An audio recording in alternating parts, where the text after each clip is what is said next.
प्रिय विद्यार्थियों, DSS online कक्षा में आपका स्वागत है। मैं आपकी हिंदी अध्यापिका सरिता सिंह एक बार फिर आप लोगों को हिंदी बसंत भाग 1 के पाठ 2 बचपन, जो कि एक संस्मरण है, उसके बारे में बताऊंगी, जिसकी लेखिका कृष्णा सोबती जी हैं। जैसा कि हम लोगों ने पिछले वीडियो में कृष्णा सोबती जी के जीवन के बारे में और बचपन का सारांश जाना था, आज हम इस पाठ को पढ़ेंगे और इसकी व्याख्या करेंगे। मैं तुम्हें अपने बचपन की ओर ले जाऊंगी। मैं तुमसे कुछ इतनी बड़ी हूँ कि तुम्हारी दादी भी हो सकती हूँ, तुम्हारी नानी भी, बड़ी बुआ भी, बड़ी मौसी भी। परिवार में मुझे सभी लोग जीजी कहकर ही पुकारते हैं। हाँ, मैं इन दिनों कुछ बड़ा बड़ा यानी उम्र में सयाना महसूस करने लगी हूँ, शायद इसलिए कि पिछली शताब्दी में मैं पैदा हुई थी। तो यहाँ बेटा दिया है शताब्दी। शताब्दी का अर्थ होता है बेटा 100 साल पहले। मेरे पहनने ओढ़ने में भी काफ़ी बदलाव आए हैं। मैं रंग बिरंगे कपड़े पहनती रही हूँ, नीला, जामुनी, ग्रे, काला, चॉकलेटी। अब मन कुछ ऐसा करता है कि सफ़ेद पहनूं, गहरे नहीं, हल्के रंग। मैंने पिछले दशकों में तरह तरह की पोशाकें पहनी हैं। पहले फ्रॉक, फिर निकर वाकर, स्कर्ट, लहंगे, गरारे और अब चूड़ीदार और घेरेदार कुर्ते। यहाँ कृष्णा सोबती जी अपने बचपन के बारे में बताती हैं। जैसा कि हम लोग के घर में भी बेटा दादी नानी होंगी, तो वो भी क्या है, अपने जनरेशन की बातें बताती होंगी कि हमारे ज़माने में ऐसा होता था, हमारे ज़माने में ऐसा होता था और अब ऐसा हो रहा है। तो वही कृष्णा सोबती जी कह रही हैं कि मेरी उम्र इतनी हो चुकी है कि मैं क्या तुम्हारी दादी या नानी की उम्र की हो सकती हूँ, तुम्हारी बड़ी बुआ मौसी मतलब हो। लेकिन परिवार के सब लोग उनको क्या कह के पुकारते हैं, जीजी कह के ही पुकारते हैं। वो कह रही हैं कि मैं इन दिनों अपने आप को बहुत सयाना महसूस कर रही हूँ, मतलब अपने आप को बड़ी महसूस कर रही हूँ, क्योंकि मेरा जन्म क्या था, पिछली शताब्दी में हुआ था। तो कह रही है कि मेरे पहनने ओढ़ने में भी क्या आए हैं, बहुत बदलाव आए हैं। मैं पहले जब बचपन में थी तो बहुत ही गहरे रंग के कपड़े पहना करती थी, जैसे नीला, जामुनी, ग्रे, काला, चॉकलेटी, इस कलर का। लेकिन अब मन करता है कि मैं क्या करूं, सफ़ेद पहनूं, मतलब कुछ हल्के रंग के कपड़े पहनूं। क्योंकि मैंने पिछले दशकों में मतलब पहले मैं क्या करती थी, तरह तरह के पोशाकें पहना करती थी, जैसे फ्रॉक, निकर वाकर, स्कर्ट, लहंगे, गरारे और चूड़ीदार और घेरेदार कुर्ते। कह रही हैं कि चूड़ीदार और क्या होते थे, में जो कुर्ते होते थे जो पहनते हम लोग हैं ना, तो वो कुर्ते क्या होते थे, घेरेदार हुआ करते थे। आगे कहती हैं, बचपन के कुछ फ्रॉक तो मुझे अब तक याद हैं। हल्की नीली और पीली धारी वाला फ्रॉक, गोल कॉलर और बाजू पर भी गोल कफ। एक हल्के गुलाबी रंग का बारीक चुनटों वाला घेरेदार फ्रॉक, नीचे गुलाबी रंग की फ्रिल। तो यहाँ बेटा दिया है फ्रिल। फ्रिल का अर्थ होता है बेटा झालर। उन दिनों फ्रॉक के ऊपर की जेब में रुमाल और बालों में इतराते रंग बिरंगे रिबन का चलन था। लेमन कलर का बड़े प्लेटों वाला गर्म फ्रॉक जिसके नीचे फट टकी थी। दो ट्यूनिक भी याद है, एक चॉकलेट रंग का और अंदर की कोटी प्याजी, दूसरा ग्रे और उसके साथ सफ़ेद कोटी। उसके बाद कृष्णा सोबती जी अपने बचपन के फ्रॉक का वर्णन करती है, फ्रॉक के बारे में बताती है कि उनका फ्रॉक कैसे था। तो कह रही हैं कि मेरे पास नीली और पीली धारी वाले क्या थे, एक फ्रॉक थे जो लाइनिंग होती है बेटा, तो उस तरह के उनके पास फ्रॉक थे। उसके बाद कहती हैं जो उसका कॉलर होता था वो गोल होता था, और जो उसकी बाजू या अर्थात बाँ जो होते थे वो कफ की तरह बने होते थे, ऐसे फूले फूले। तो एक हल्के गुलाबी रंग का बारीक चुनटों वाला उनके पास क्या था, घेरेदार फ्रॉक था कि पूरा चुनट से वो भरा हुआ था, और नीचे गुलाबी रंग की उस पर क्या लगे हुए थे, झालर लगे हुए थे। बताती हैं कि उन दिनों फ्रॉक में जेब लगा रहता था। जो फ्रॉक बनते थे तो ऊपर एक जेब यानी पॉकेट लगा दिए जाते थे, और उसमें वो रुमाल रखती थी, और बालों में रंग बिरंगे रिबन लगाती रहती थी, मतलब जिस रंग का वो फ्रॉक पहनती थी उसी रंग का वो रिबन भी लगाती थी। उसके बाद आती है कि लेमन कलर का बड़े प्लेटों वाला एक गर्म फ्रॉक था जिसके नीचे वो क्या होती थी, फट टकी रहती थी। उसके बाद वो कहती हैं कि 2 ट्यूनिक भी याद है, मतलब बताती है कि 2 मुझे अपने वो स्कर्ट के बारे में याद है, कि मतलब जो स्कर्ट टॉप पहनती थी उसके बारे में बता रही हैं कि एक चॉकलेट रंग का और अंदर की कोटी क्या थी, प्याजी थी। कह रही हैं कि जो अंदर का कोटी रहता था वो किस कलर का था, प्याजी कलर का था। उसके बाद कहती हैं दूसरा ग्रे और उसके साथ सफ़ेद कोटी लगी रहती थी। यहाँ पे उन्होंने अपने कपड़ों का पहले पृष्ठ में उन्होंने अपने कपड़ों के बारे में बताया है। अब हम आगे पढ़ते हैं। मुझे अपने मोजे और स्टॉकिंग भी याद हैं। बचपन में हमें अपने मोजे खुद धोने पड़ते थे, वह नौकर या नौकरानी को नहीं दिए जा सकते थे। इसकी सख्त मनाही थी। सख्त का अर्थ होता है बेटा कठोर। सख्त का अर्थ होता है बेटा कठोर, मतलब इसका कठोर मनाही था।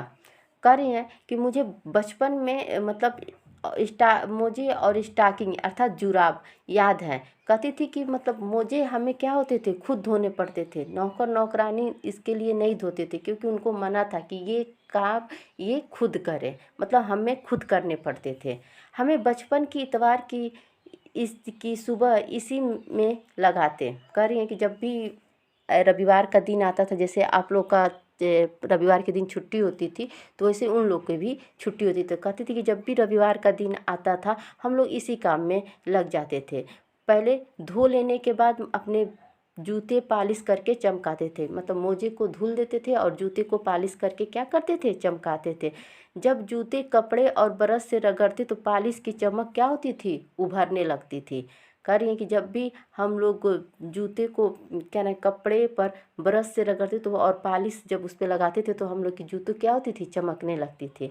सरवर मुझे आज भी बूट पॉलिश करना अच्छा लगता है। कहती हैं आज भी मुझे अपने जूतों को चमकाना अच्छा लगता है। हालांकि अब नई नई किस्म के शू आ चुके हैं, कहना होगा कि ये पहले से कहीं ज़्यादा आरामदेह हैं। हमें जब नए जूते मिलते उसके साथ ही छालों का इलाज शुरू हो जाता। कहती हैं कि आज तो बहुत किस्म के जूते आ चुके हैं, लेकिन जब पहले और जो कि क्या है पहले से ज़्यादा ही आरामदेह हैं, लेकिन जब हम लोग को नए जूते मिलते थे तो हम लोग क्या होता था कि जब हम लोग उसको पहनते तो हमारे पैर में क्या हो जाता था, छाला पड़ जाता था। तो इसलिए जब भी हम लोग लंबी सैर के लिए निकलते थे तो क्या करते थे, जूतों में रुई डाल देते थे, जिससे क्या होता था कि रुई लगा देने से हमें वहाँ छाले नहीं पड़ते थे। हाँ, हमारे तुम्हारे बचपन में बहुत फ़र्क हो चुका है। उसके बाद कहती हैं कि हमारे बचपन में और तुम्हारे बचपन में क्या है, बहुत से अंतर आ चुके हैं। फ़र्क का अर्थ होता है बेटा अंतर, यानी बहुत से अंतर आ चुके हैं। जैसे बताती हैं, हर शनिचर को हमें ऑलिव ऑयल या कैस्टर ऑयल पीना पड़ता है। यह एक मुश्किल काम था। शनिचर को सुबह से ही नाक में इसकी गंध आने लगती। कहती थी हर शनिवार को हमें ऑलिव ऑयल या अर्थात जैतून का तेल या कैस्टर ऑयल या आरंडी का तेल हमें क्या होना था, पीना पड़ता था। यह बहुत ही मुश्किल का मतलब कठिन काम होता था। शनिवार की सुबह से ही इसकी गंध हमारे नाक में आने लगती थी कि आज हमें इसका तेल पीना है। छोटे शीशे के गिलास जिन पर ठीक खुराक के लिए निशान पड़े रहते, उन्हें देखते ही मितली होने लगती थी। मितली अर्थात बेटा उल्टियाँ। कह रही हैं कि जैसे ही उस छोटे से गिलास को हम लोग देखते थे कि आज हमें इनकी खुराक मिलेगी, तो इनको देखने से मितली हो यानी उल्टी होने लगती थी। मुझे आज भी लगता है अगर हम न भी पीते तो वह शनिवारी दवा तो कुछ ज़्यादा बिगड़ने वाला नहीं था, सेहत ठीक ही रहता। कह रही हैं कि मुझे लगता है कि अगर हमें वो शनिवार को वो दवा नहीं भी दी जाती तो हमारे शरीर पे कोई प्रभाव नहीं पड़ता, हमारा शरीर ठीक रहता। तुम्हें बताऊंगी हमारे समय और तुम्हारे समय में कितनी दूरी हो चुकी है, यहाँ तक कि बचपन की दिलचस्पियाँ भी बदल गई हैं। कह रही हैं कि अब मैं तुम्हें बताऊंगी कि हमारे समय में और इस समय में कितना अंतर हो चुका है।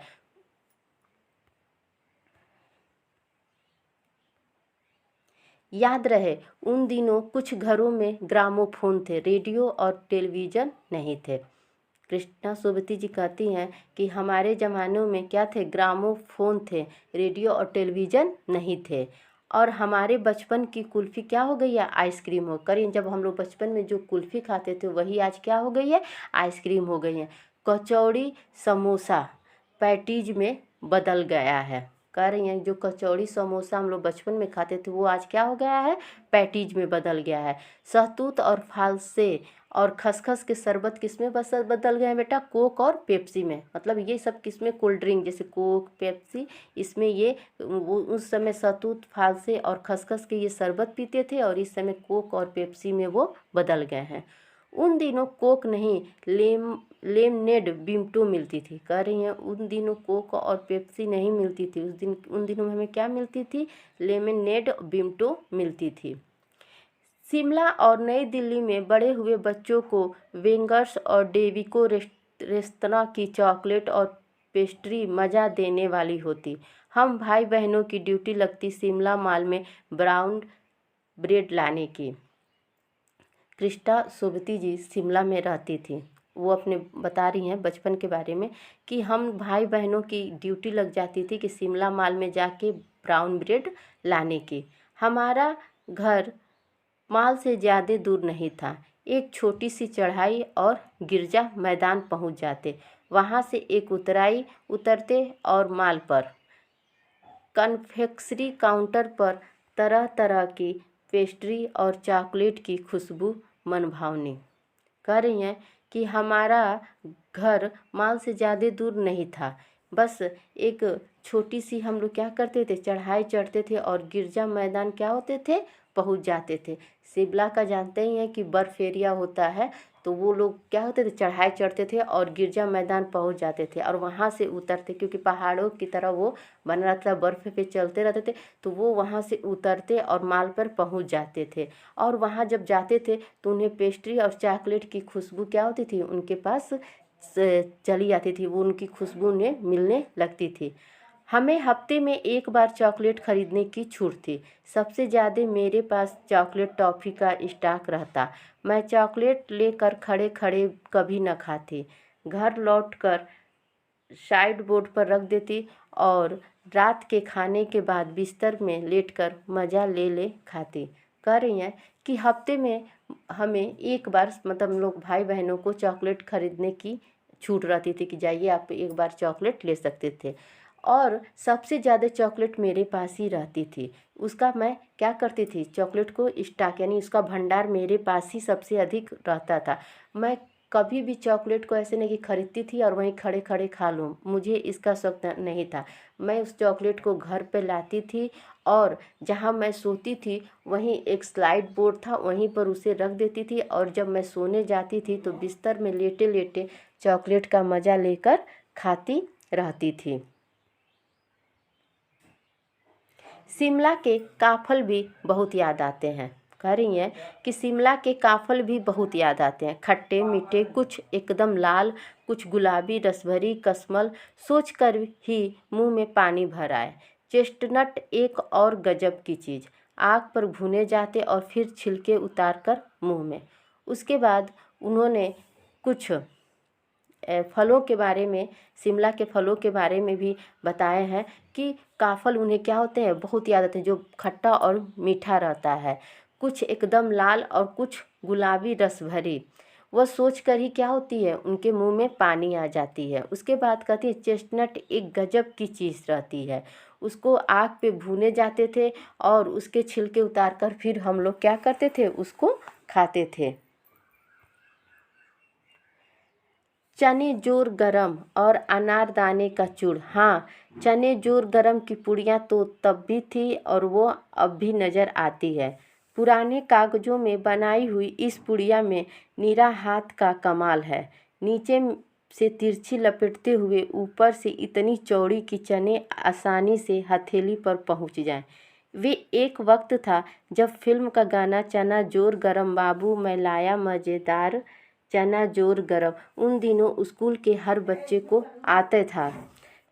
कृष्णा सोबती जी कहती हैं कि चने जोर गरम और अनारदाने का चूड़ की गरम पुड़िया तब भी थी, मतलब हमारे ज़माने में भी दिखने को मिलती थी और वो आज भी दिखने को मिलती है, मतलब आज भी वो नज़र आती है।